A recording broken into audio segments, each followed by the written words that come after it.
May 13, 1943. 6:47 in the morning. Port of Tunis, Tunisia, North Africa. The sun had barely risen over the Mediterranean when something happened that would change the course of thousands of German lives, and shatter one of the most carefully constructed lies in the history of modern warfare. Imagine this. You are a soldier, a German soldier. You have been told since the day you first put on your uniform that the United States of America is a paper tiger, a mongrel nation, a collection of soft, disorganized, weak, and divided people who could never match the discipline, the power, and the iron will of the Third Reich. You have been told, repeatedly, convincingly, and with the full authority of the most sophisticated propaganda machine the world had ever seen, that Germany was winning, that the U-boats were strangling the American supply lines, that the factories across the Atlantic were burning, that the American soldier was no match for the German warrior. You believed it. Why wouldn't you? It was all you had ever heard. And then one morning, you surrender. You lay down your weapon on the burning sands of North Africa. And the journey begins. A journey that will take you across an ocean, across a continent, and straight into the most stunning, most disorienting, most world-shattering revelation of your entire life. Nothing, absolutely nothing, could have prepared you for what you were about to see. This is that story. To understand the sheer scale of what happened, we have to go back to the beginning, not just to the war itself, but to the world that produced it, the world that made these men believe what they believed, and the world that was about to prove every single one of those beliefs catastrophically, irreversibly wrong. When Adolf Hitler came to power in Germany in 1933, he inherited a nation that was broken, humiliated, and economically devastated by the aftermath of World War I and the brutal terms of the Treaty of Versailles. The German people were suffering from hyperinflation so extreme that a wheelbarrow full of money could not buy a loaf of bread. Unemployment was rampant. National pride had been crushed beneath the boot of international agreements that stripped Germany of territory, colonies, military strength, and dignity. Hitler offered something intoxicating to a desperate people: pride, power, purpose, and above all else, a story. A narrative that placed Germany at the center of the world's destiny, as the superior nation destined to rise again and dominate the planet. The German war machine was not just built on steel and ammunition. It was built on propaganda, on carefully manufactured belief, on the systematic, relentless repetition of messages designed to shape how ordinary German men and women, and soldiers, understood reality. Joseph Goebbels, Hitler's Minister of Propaganda, was perhaps the most skilled architect of mass deception in human history. Under his direction, the German state flooded every newspaper, every radio broadcast, every film reel, every classroom with a single unified message: Germany is strong. Germany is right. Germany is winning. And America is nothing. The United States, in German state media, was portrayed as a chaotic, corrupt, racially mixed democracy that could never function with the precision and discipline of National Socialist Germany. Americans were lazy, divided by race and class, dominated by Jewish bankers, and constitutionally incapable of mounting a serious military threat. Their industries, Goebbels claimed, were being strangled by German submarines in the Atlantic. Their soldiers were inexperienced amateurs who would crumble the moment they faced the hardened veterans of the Wehrmacht. German soldiers were fed this narrative constantly. It was in their training camps. It was in their letters home. It was in the speeches they heard from their officers. It was in the songs they sang. By the time these men went to war, by the time they fought in the deserts of North Africa under the brilliant but ultimately doomed command of Field Marshal Erwin Rommel, the Desert Fox, they believed, with a confidence born of relentless indoctrination, that America was weak. They were about to be proven spectacularly, devastatingly wrong. The first great wave of German prisoners came not from the beaches of Normandy, not from the forests of Belgium, but from the burning sands of the North African desert. Rommel's Afrika Korps had been, in its prime, one of the most effective fighting forces in the history of armored warfare. Moving with speed, precision, and tactical brilliance across hundreds of miles of desert, the Afrika Korps had driven the British back and reached the very gates of Egypt, threatening the Suez Canal and potentially the entire Allied position in the Middle East. But supply lines are the lifeblood of any army, and by 1943, the Afrika Korps was bleeding out. Allied naval and air power had devastated the supply convoys crossing the Mediterranean. Rommel's forces were starved of fuel, ammunition, and reinforcements. By May of 1943, with Allied forces, including the newly arrived American forces under General Dwight D. Eisenhower, pressing from both the west and the east, the situation became untenable. On May 13, 1943, at Tunis, Tunisia, the last organized German and Italian forces in North Africa surrendered. It was a catastrophic defeat. Approximately 250,000 Axis soldiers laid down their arms, a defeat on a scale comparable to Stalingrad. Among those prisoners were some of the finest soldiers Germany had ever produced. Veterans of years of combat. Battle-hardened men who had ridden with Rommel across the Sahara. Men who still, as they surrendered, believed in the possibility of a German victory. They just didn't know what was coming next. The Allied powers faced an immediate logistical problem. Where do you put 250,000 prisoners of war? Great Britain, an island nation that had already been under siege for years, battered by the Blitz and stretched to its absolute limits, simply did not have the space. British prison camps were already overwhelmed. The answer was both logical and, for the prisoners, about to become transformative. Send them to America. The United States had agreed, under international protocols, to serve as a major holding area for Axis prisoners of war. Beginning in late 1942, the U.S. government had already been constructing an enormous network of prison camps across the country, mainly in the south and southwest, away from both coastlines, away from strategic industrial areas, and placed in rural regions where the landscape itself served as part of the security perimeter. The camps were built with remarkable speed. American construction crews, working with the efficiency and organizational capacity that would later astonish the prisoners themselves, threw up barracks, mess halls, recreation areas, guard towers, and barbed wire enclosures across dozens of states. By the time the Afrika Korps men were ready to be shipped across the Atlantic, the infrastructure was waiting for them. But before they arrived in America, they had to make the crossing.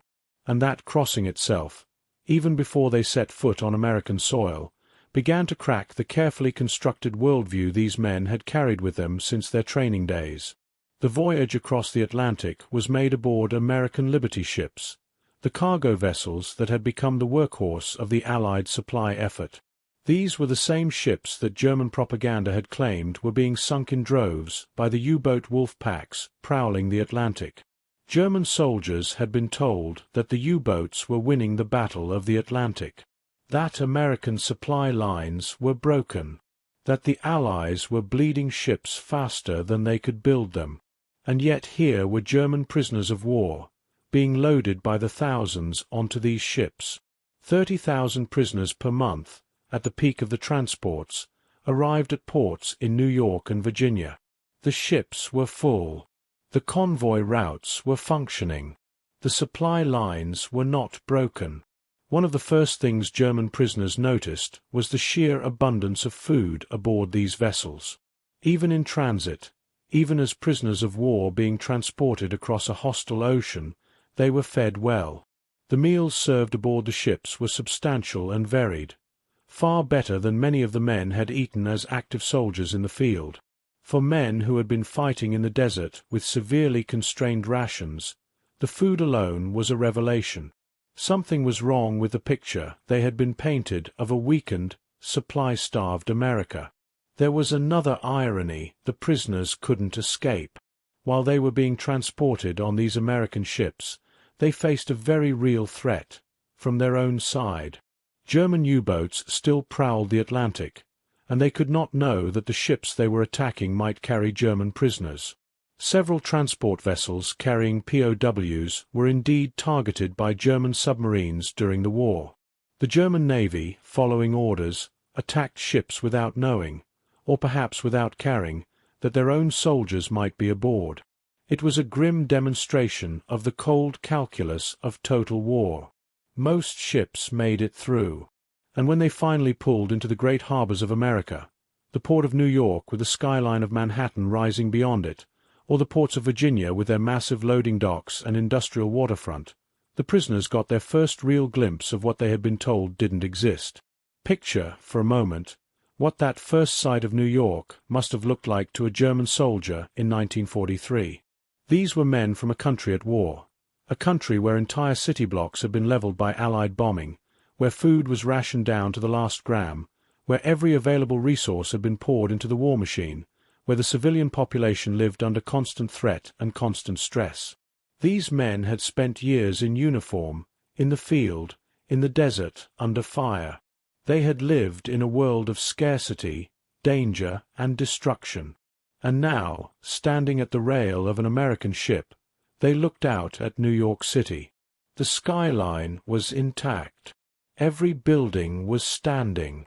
There were no craters in the streets, no rubble, no ruin. The lights were on. The docks were busy with an almost incomprehensible level of activity. Cranes swinging, ships loading and unloading, trucks moving in organized lines, workers coordinating the transfer of goods with a precision that seemed almost inhuman in its efficiency. This wasn't supposed to be here. According to everything they had been told, America was supposed to be struggling, supposed to be weakened, supposed to be on the back foot, just barely holding on against the might of the Axis powers.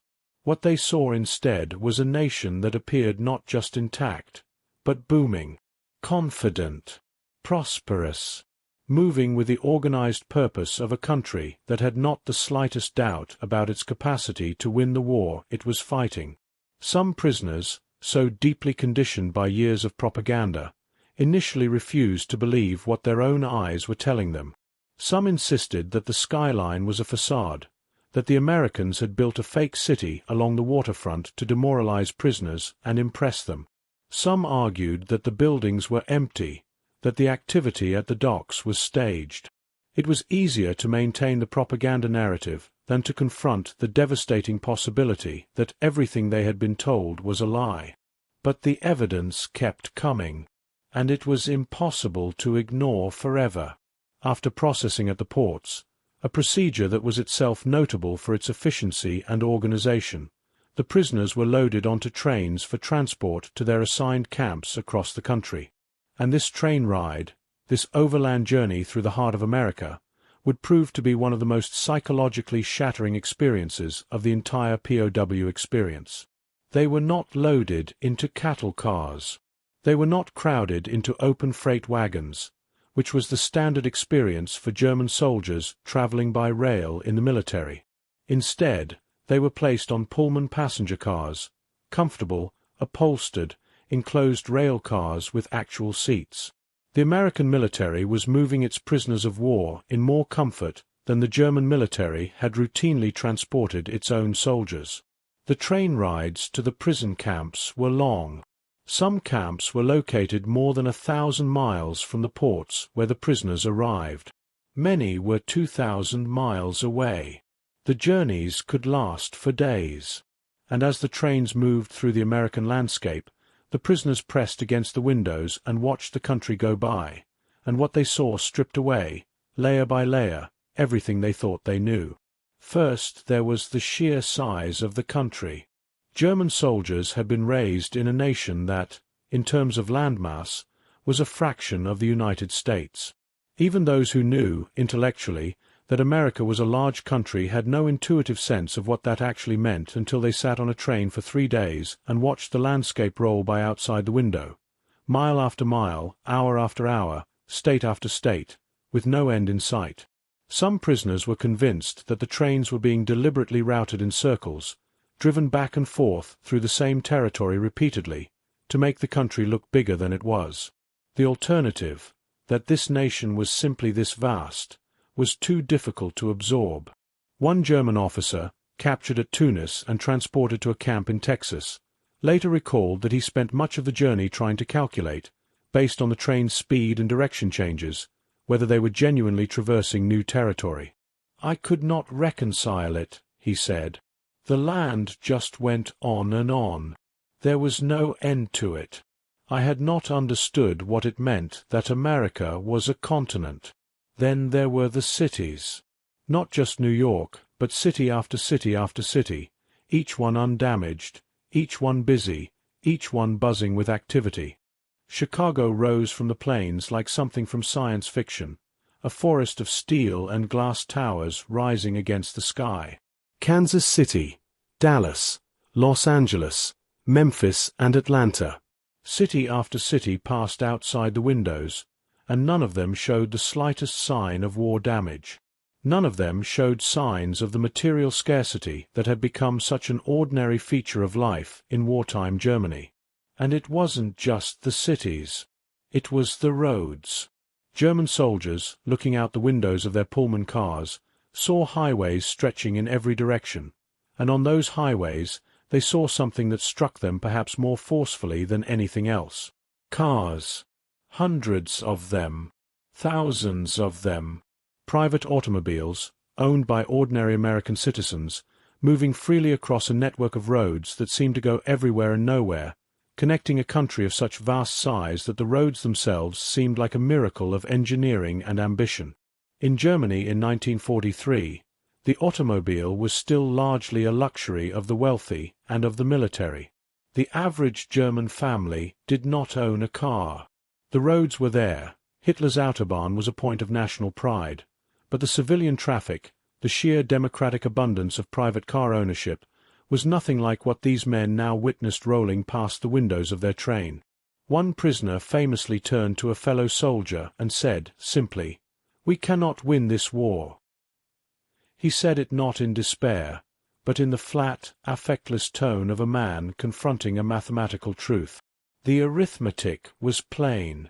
This country, this enormous, undamaged, automobile-saturated, food-abundant, city after city after city country, was not what they had been told. And if they had been lied to about this, what else had they been lied to about? When the trains finally arrived at their destinations, at the prison camps scattered across the American countryside, the prisoners had their first chance to observe American life at close range. And what they saw in the camps themselves continued the process of demolishing every assumption they had brought with them across the Atlantic. The camps were not luxurious, exactly, but they were decent. The barracks were solid wooden structures with proper roofing and flooring. The men slept in bunk beds. They had access to communal bathrooms and showers with running hot water, a luxury that many of them had not experienced in months or years of military service. There were recreational facilities, basketball courts, soccer fields, areas for exercise. There were libraries. But nothing prepared them for the food. Under the terms of the Geneva Convention of 1929, the United States was legally required to feed its prisoners of war the same rations provided to its own military personnel. And American military rations, even during wartime, reflected the extraordinary agricultural and industrial abundance of the United States. The prisoners were given meat, real meat, in substantial quantities. They had bread, butter, vegetables, fruit, coffee, and even, to their complete astonishment, items like ice cream. Coffee alone was a revelation. In wartime Germany, genuine coffee had become almost impossible to obtain. The German civilian population had been drinking ersatz coffee, a substitute made from roasted grains and chicory, for years. Real coffee was reserved for the military, and even then it was rationed carefully. And here were these men, prisoners of war, being served real coffee, multiple times a day, as if it were nothing, as if it were ordinary. The quantities were staggering. One prisoner, after his first meal in an American camp, reportedly sat in stunned silence for several minutes before turning to a comrade and saying, "They have so much. How can we possibly defeat people who have so much?" Another prisoner, who had weighed only 128 pounds when he was captured, gaunt from months of desert campaigning with inadequate supplies, recalled that after 2 years as an American prisoner of war, he weighed 185 pounds. "I had gotten so fat," he later wrote with rueful humor, "you could no longer see my eyes." The canteens at the camps sold goods to prisoners using a scrip currency, a form of camp money that prisoners earned through their work. And the canteen shelves held items that would have been unimaginable luxuries back in Germany: chocolate, cigarettes, carbonated beverages, reading materials, musical instruments, sports equipment. The abundance was not accidental.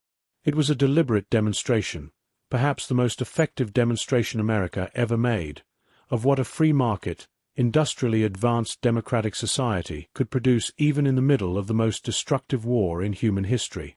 Some American civilians complained, loudly and publicly, that the German prisoners were being treated too well. Newspapers published letters from outraged citizens who felt it was wrong for enemy soldiers to eat better than American families who were dealing with wartime rationing of sugar, butter, and meat. The camps were sarcastically nicknamed Fritz Ritz hotels.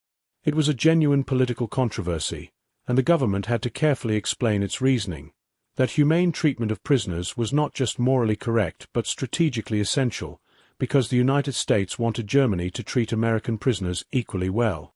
But the complaints from American civilians were themselves a kind of testimony, because the truth was that even with wartime rationing, even with the shortages and inconveniences of a country at war, ordinary American civilians lived at a standard of material comfort that would have seemed fantastical to ordinary German civilians in 1943.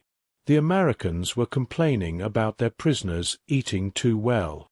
The Germans were trying to survive on steadily diminishing rations in bombed-out cities. The psychological impact of all this on the German prisoners was profound and complex. It did not happen all at once. It was not a single moment of revelation, like a switch being flipped. It was a gradual process, sometimes painful, sometimes disorienting, sometimes producing intense shame or anger alongside the wonder and disbelief. For the hardcore Nazi true believers, and there were many of them among the Afrika Korps veterans, who had been among the most ideologically committed soldiers in the German military, the initial response was denial. The propaganda narrative was a comfortable fortress, and they retreated into it. The abundance they saw was an illusion. The food was specially prepared to impress them. The trains had been routed through the wealthiest parts of the country on purpose. The cities they saw were exceptional, not representative. America was still going to lose the war. Germany was still going to win. These men formed informal organizations within the camps to police the ideological purity of their fellow prisoners. They monitored conversations. They pressured wavering prisoners to maintain their Nazi beliefs. They organized intimidation campaigns against anyone who seemed to be developing friendly relations with Americans or expressing doubts about the German cause. In some cases, this intimidation turned violent, even lethal. On October 19, 1943, at a German POW camp in remote Kansas, a prisoner was discovered to have written in his private diary that he feared Nazism would ultimately ruin Germany. Hardcore Nazi enforcers in the camp considered this an act of treason. They forced the man to hang himself. A second prisoner was driven to suicide under similar pressure.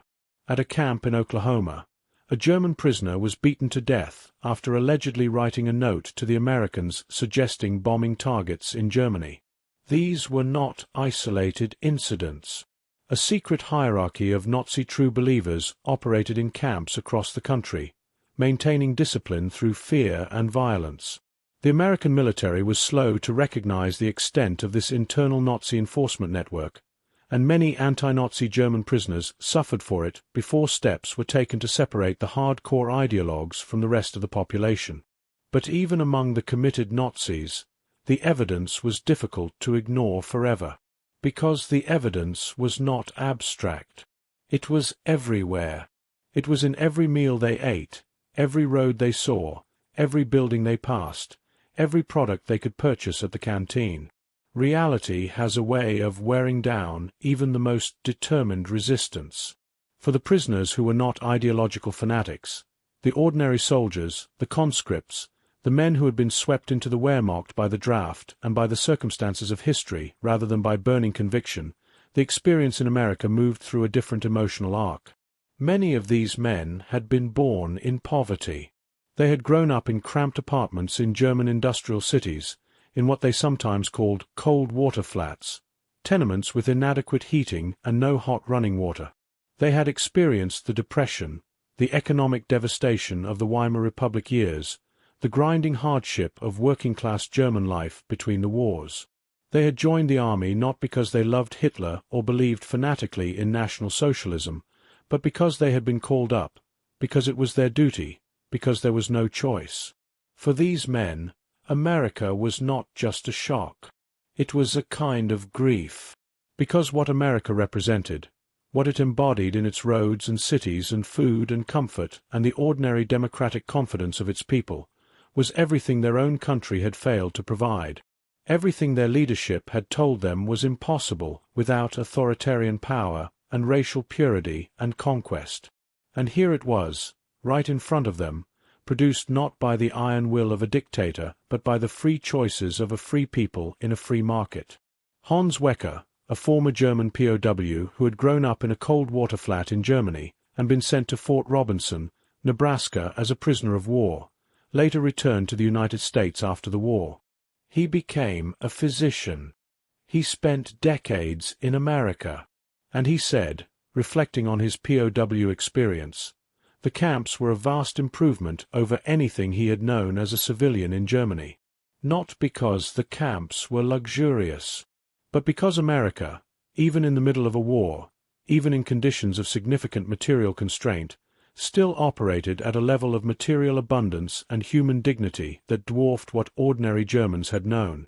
The food, the clothing, the medical care, the respect for individual human beings that was built into the structures of the Geneva Convention and, beyond the legal requirements, seemed to reflect something genuinely embedded in the American character. The guards were not sadistic. The officers were not cruel. There was order and discipline in the camps, but it was the order of a functioning institution, not the order of a terror state. Many prisoners found this perhaps the most disorienting element of all. In Germany, power expressed itself through fear. The state controlled people through the threat of punishment, the reach of the Gestapo, the constant monitoring of thought and speech and association. In America, even in a prison camp, the relationship between authority and the individual seemed fundamentally different. Guards would talk to prisoners. Officers would joke with them. Local civilians who came to hire prisoner labor for their farms would sometimes invite the men to eat at the family table, to sit in the living room, to share a meal at Christmas.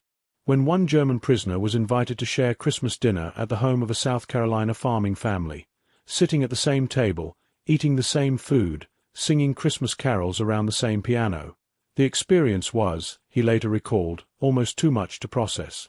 This was not what enemies did to each other. This was not what powerful people did to people in their power. This was something he had never experienced in Germany, even as a civilian. It was ordinary human decency, and it was revolutionary. The work assignments also played a crucial role in shaping the prisoners' understanding of America. Under the terms of the Geneva Convention, German prisoners could be required to work, provided they were paid for their labor and not assigned to work directly connected to the military war effort. And work them America did, because by 1943 the United States faced a severe labor shortage.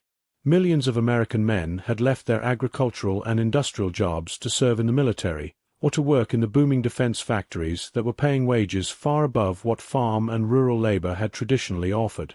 The Bureau of Agriculture estimated that 2 million American agricultural workers had left their jobs in just the 2 years before July 1942.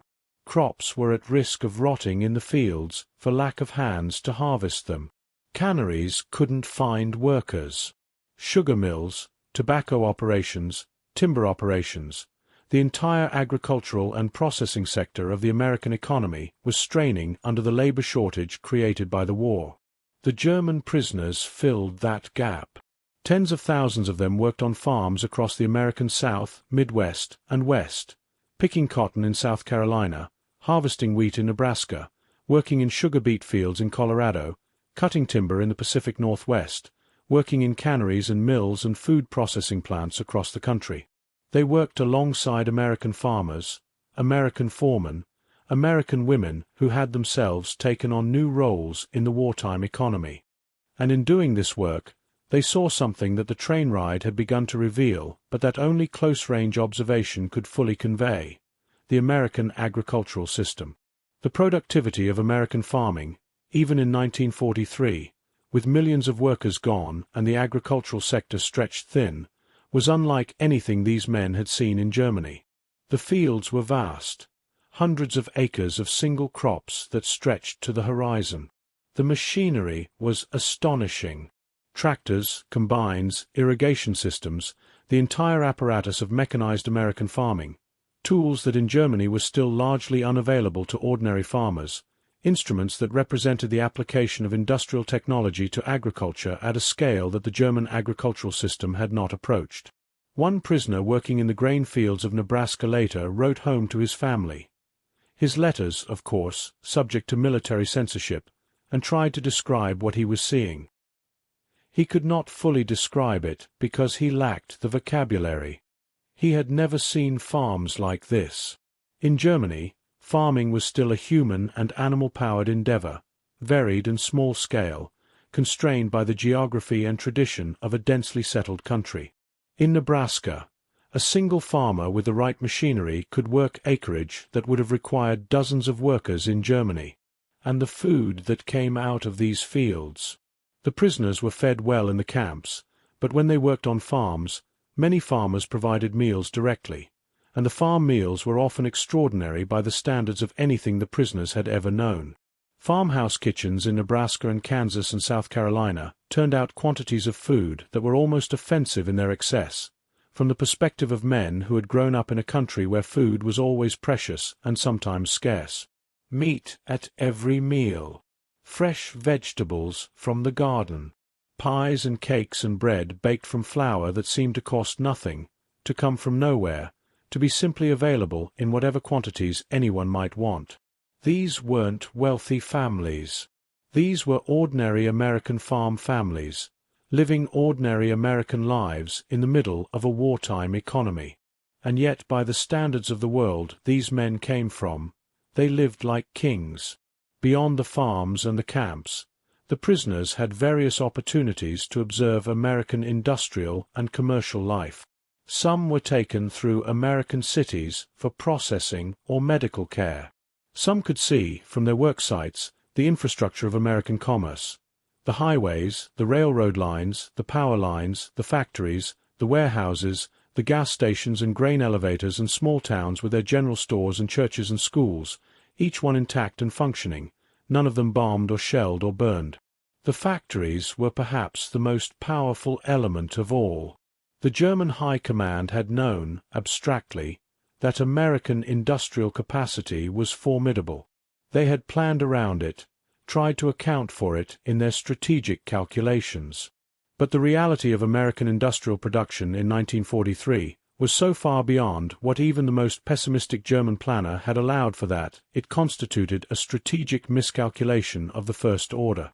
The United States in 1943 was producing warships, aircraft, tanks, trucks, artillery pieces, ammunition, and military supplies at a rate that defied imagination. The numbers, if a German soldier had been able to see them, would have seemed like propaganda, Allied propaganda this time. In 1942 alone, the United States had produced nearly 48,000 aircraft. In 1943, that number rose to 85,000 aircraft. In 1944, It exceeded 96,000. Germany, by comparison, never produced more than about 40,000 aircraft in a single year, even at its peak. The ships were even more revealing. The Liberty ships, the very vessels that German submarines were supposedly sinking so fast that they couldn't be replaced, were being produced at a rate that seemed to mock the concept of attrition. American shipyards were turning out Liberty ships in as little as 4 days from the laying of the keel to the launching of the finished vessel. Henry Kaiser's shipyards on the west coast became legendary for this production miracle, and the ships rolled out in numbers that made the U-boat campaign not just ineffective but strategically irrelevant. Germany was sinking ships. America was building them faster than Germany could sink them. The prisoners who managed to catch glimpses of American industrial activity, who passed by factories or shipyards, who could see from their train windows the scale of the railroad yards and marshalling areas, who heard from American guards and workers about the production numbers, processed this information in different ways. Some were galvanized by it into a resigned acceptance that the war was lost. Some responded with defensive anger, insisting that the numbers were exaggerated, that the quality didn't match the quantity, that German technology and German soldier quality would compensate for the material gap. Some simply went silent, storing the information away in some part of themselves that they couldn't yet bring themselves to fully examine. But the information accumulated, and even the most committed defenders of the Nazi narrative found it harder, month by month, to maintain the illusion in the face of the evidence. The coffee became a kind of symbol. German prisoners were often offered coffee by their American captors, both as a simple gesture of hospitality and, military intelligence officers recognized, as a conversation lubricant. People talk more freely over coffee, and military intelligence was always interested in what the prisoners might reveal. But beyond its intelligence value, the coffee served as a perfect emblem of the broader revelation.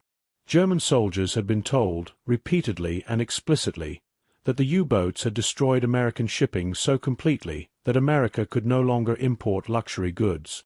Coffee, grown in Brazil and Central America and imported by sea, was exactly the kind of product that a successful submarine campaign would have made unavailable.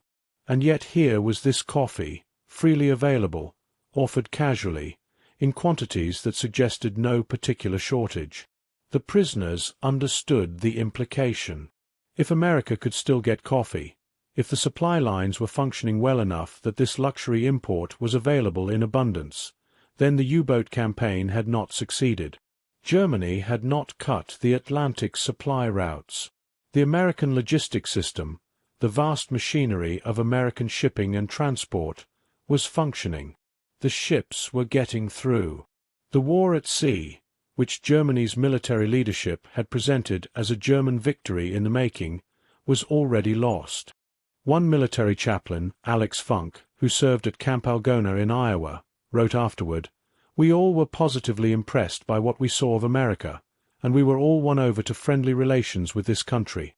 He was not alone.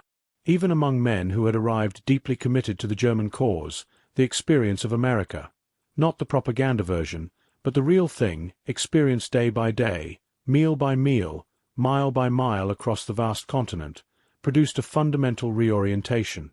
The re-education program that the American government began in 1943 through the Special Projects Division operated on top of all this ambient, unavoidable evidence. The SPD's goal was explicit: to convert German prisoners into what they called American-style Democrats, men who, when repatriated after the war, would support democratic reconstruction in Germany rather than reverting to Nazism. The program included lectures, discussions, newspapers, films, and carefully selected reading material designed to expose prisoners to the principles of democratic governance. It was controversial among the prisoners. The hardcore Nazis refused to participate, and some who did participate came under pressure and harassment from their fellow prisoners. It was imperfect in its execution and debatable in its ultimate effectiveness. But the program did not operate in a vacuum. It operated in the context of everything else the prisoners were experiencing: the food, the roads, the cities, the farms, the cars, the factories, the coffee, the guards who treated them like human beings, the American farmers who invited them to Christmas dinner. The formal propaganda of the re-education program was far less powerful than the informal, unavoidable propaganda of American daily life itself. One prisoner who had been a committed Nazi ideologue when he arrived in America later described his transformation this way: "I came here believing that America was a mongrel nation, weak, divided, controlled by Jews, incapable of military prowess. Every day I was here, I saw the opposite. This is the most organized, unified, and powerful nation on earth. We were told fairy tales by criminals." He paused for a moment before adding, "And I had believed every word." The clarity of disillusionment is a painful thing. To discover that everything you believed, everything you had staked your life and your identity on, was constructed, deliberate, designed to deceive you for someone else's purposes, that is not a comfortable revelation. Many prisoners went through stages of anger, denial, and grief before arriving at something like acceptance. Some never fully arrived. Some carried the wreckage of their shattered worldview home with them to Germany, where they rejoined a society that was itself in the process of confronting the same devastating truth. The relationship between the German prisoners and the American communities around the camps was one of the most genuinely remarkable aspects of the entire story.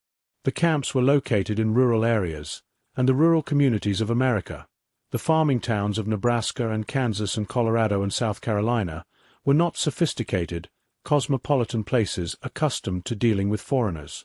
These were small towns, tight-knit communities, places where most people had been born and would die within a few miles of each other, where foreign languages were exotic and foreign faces were rare.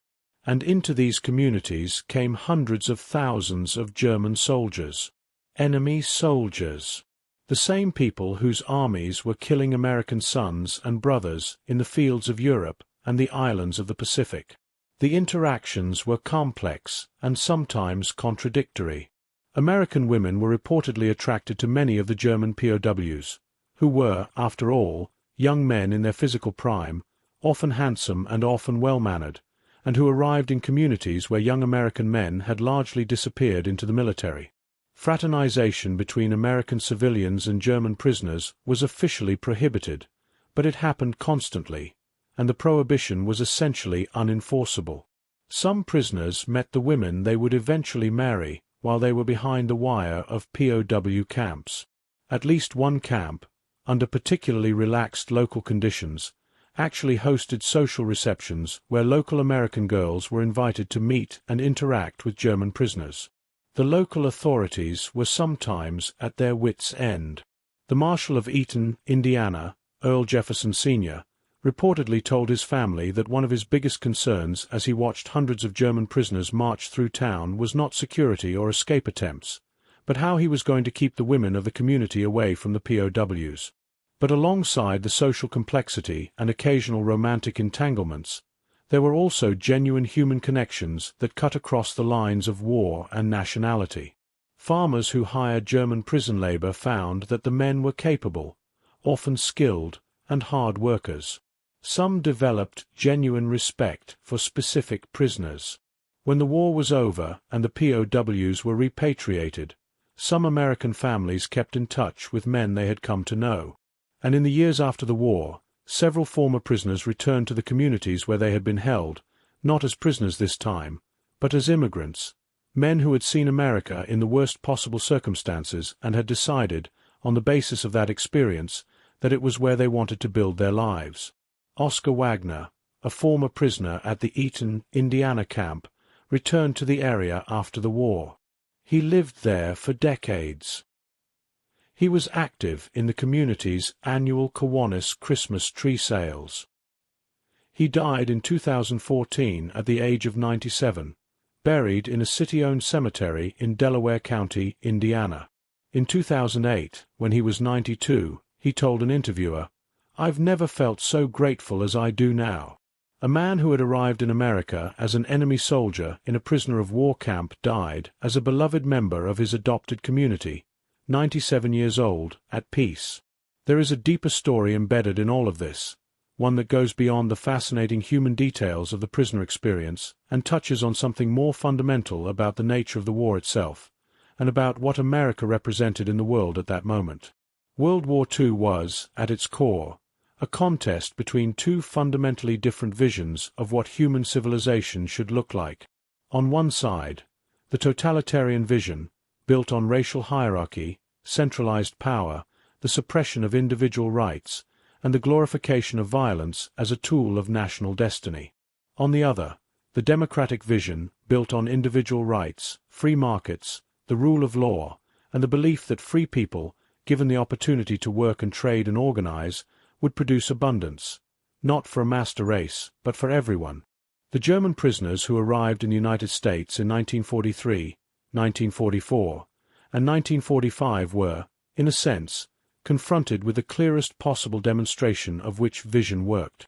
Not in the abstract, not in theory, in practice, in the food on their plates, in the cars on the roads, in the cities rising undamaged against the American sky, in the ordinary farms of Nebraska producing more food than the finest farms of Germany, in the factories turning out ships and planes and tanks at a rate that no totalitarian system, however brutal and efficient, could match.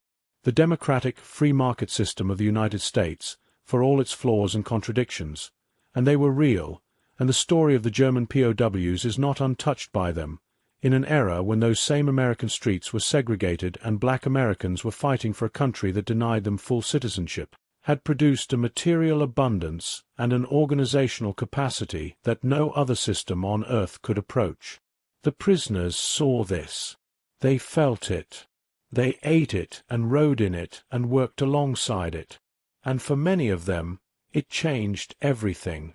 The return home was its own kind of shock.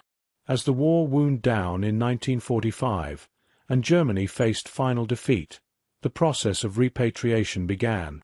German prisoners were shipped back across the Atlantic to a country that no longer existed in the form they had left it. Germany's cities lay in ruins. Berlin was a field of rubble. Dresden had been incinerated. Hamburg, Cologne, Frankfurt, Munich, city after city reduced to broken stone and ash by years of Allied bombing. The country's industrial base was destroyed. Its transportation network was shattered. Its farms were neglected and unproductive. Its people were starving. Many prisoners, as repatriation approached, expressed genuine reluctance to leave America. They had spent 2 or 3 years in a country that, whatever its limitations, had treated them with dignity, fed them adequately, given them meaningful work, and surrounded them with evidence of an abundance and a way of life that offered something their own country had never managed to provide. Going home meant going back to the rubble. It meant rejoining a society that was in the process of confronting the full horror of what it had done, not just what had been done to it, but what it had done in the name of the ideology these men had served. Some men wept, not necessarily from grief at leaving, but from something more complex, from the collision of two realities that should not have been able to coexist in a single human life. The American reality they were leaving, and the German reality they were returning to. After repatriation was completed in 1946, the former prisoners returned to their disrupted German lives. Many became ordinary citizens of the two German states, West Germany, which would rebuild along democratic, capitalist lines that bore a remarkable resemblance to what those men had experienced in American prison camps, and East Germany, which would rebuild along Soviet socialist lines that reproduced many of the features of the totalitarian system those men had served. The contrast, over the following decades, could not have been more stark. West Germany, democratic, free market, allied with America, rebuilt rapidly and became one of the most prosperous nations in Europe. East Germany, communist, controlled, cut off from the capitalist world, remained impoverished and constrained. The former prisoners who had seen American abundance with their own eyes found, in the trajectory of West Germany's post-war development, a kind of vindication. The democratic, free market model worked. They had seen it work. Now they were living in a country that was proving it again. The broader historical significance of what these men experienced reaches beyond the individual human stories, however compelling those stories are. The German prisoner of war program in the United States was, in retrospect, one of the most effective and least deliberate pieces of psychological warfare in the history of the conflict. The American government did not plan it this way. The decision to bring German prisoners to the United States was driven by logistics, not by strategy. Britain didn't have room.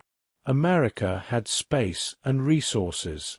The calculation was practical, not propagandistic. And yet the result was that more than 400,000 of Germany's soldiers, many of them among its most capable and experienced fighters, spent months or years living inside the reality that American propaganda could not have invented convincingly. They saw, at close range and over extended time, what a free society in full productive motion actually looked like. They saw it in the farms and the factories and the roads and the food and the cities and the ordinary confident decency of the people who guarded them and employed them and occasionally invited them to Christmas dinner. And when those men went home, all 400,000 of them, they carried that experience with them. They carried it into their communities, their families, their conversations. They carried it into the post-war political culture of a Germany that was desperately trying to figure out what it should become. The Special Projects Division of the U.S. Army had worked hard to formally re-educate German prisoners in democratic values. But the real re-education had happened without formal programs or lectures or carefully curated reading lists. It had happened in the Pullman cars and the Nebraska wheat fields and the South Carolina farms and the Texas camps and the Iowa canteens, one meal, 1 mile, one astonishing ordinary day at a time. Some historians have argued that the experience of German prisoners in American camps, their direct, extended exposure to the functioning reality of American democracy and free market capitalism, was one of the factors that made West Germany's post-war democratic transition more successful than it might otherwise have been. Not because 400,000 men came home as passionate advocates of American values, but because hundreds of thousands of men came home knowing, from direct experience, from the evidence of their own eyes and stomachs and journeys across the vast American continent, that the alternative to what Germany had tried was not just an abstraction. It was real. It existed. They had lived inside it for years. There is something almost poetic about the arc of this story. Men who went to war to defeat democracy ended up spending years living inside democracy's most convincing argument for itself. Men who had been told that American industrial power was a myth ended up working in the fields that fed American factories. Men who had been raised on propaganda about American weakness and decadence ended up eating American food, riding American trains, watching American cities, and working alongside American families who treated them with a humanity that no propaganda of either side had prepared them for. The war had many turning points. The Battle of Britain, El Alamein, Stalingrad, D-Day.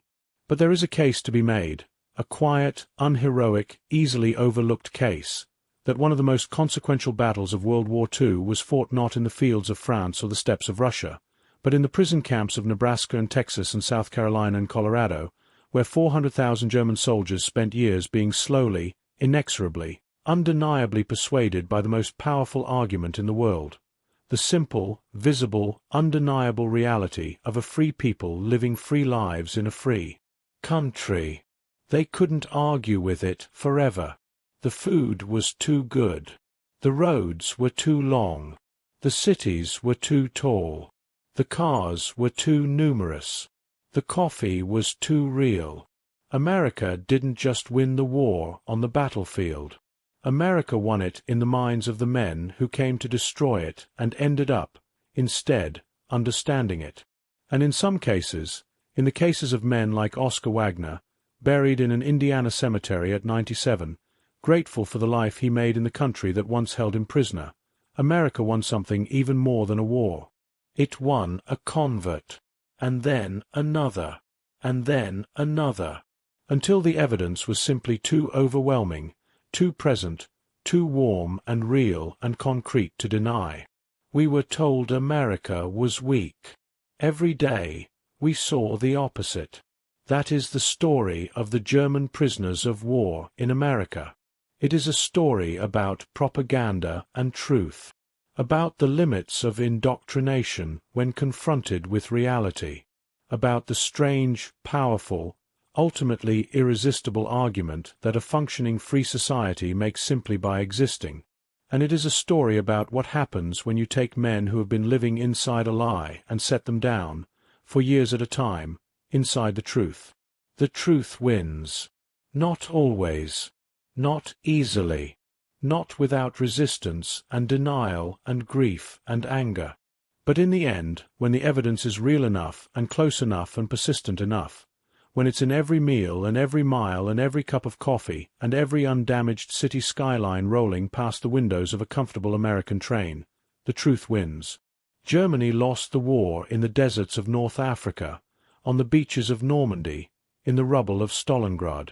But in a quieter way, on a longer timeline, it also lost something else in the prison camps of America.